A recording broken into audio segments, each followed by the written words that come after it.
Hello મિત્રો, welcome back to my new blog. તો મિત્રો અમે જવાના હતા પરસનાવડા, પછી સુત્રાવાળા ચોપાટીએ જવાનું મન છું, પછી નાથી પછી લાટી જવાનું મન છું, તો પછી લાટીથી સોમનાથ દેખાણું તો સોમનાથ આવી ગયા. જો આટાને ત્રિવેણી ઘાટ છે, લીલેશ કાકા છે, અનિલ છે, તમે જોઈ શકો છો. આ ત્રિવેણી ઘાટી આવી ગયા છે. અમે ઘેરથી છે ને પરસનાવડા જવાનું કહેતા હતા, આ ત્રિવેણી ઘાટ આવી ગયા.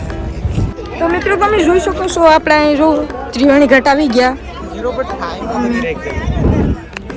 ત્રિવેણી ઘાટ આવી ગયા છે, લીલેશ કાકા છે, અનિલ છે. તો હજી આપણે આગળ સોમનાથ પર જવાનું છે દર્શન કરવા. તમે જોઈ શકો છો ત્રિવેણી ઘાટ આવી ગયા છે.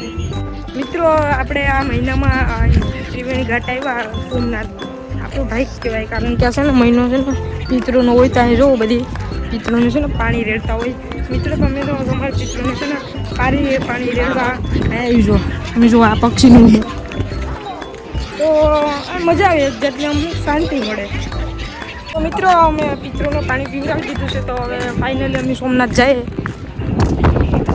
તો તમે જોઈ હાલો હવે જઈએ સોમનાથ. તો ફાઇનલી મિત્રો અમે ઘણા નીકળી ગયા છે સોમનાથ. હવે ગાડી પર દર્શન કરી લીધા, સોમનાથ જઈએ છીએ.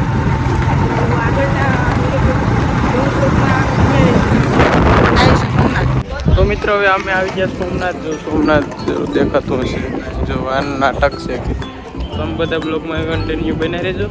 એ બ્લોગમાં આપણે બધી અવાજ ઓછો આવતો કેમ કે વાતાવરણ પબ્લિક છે, તો એમ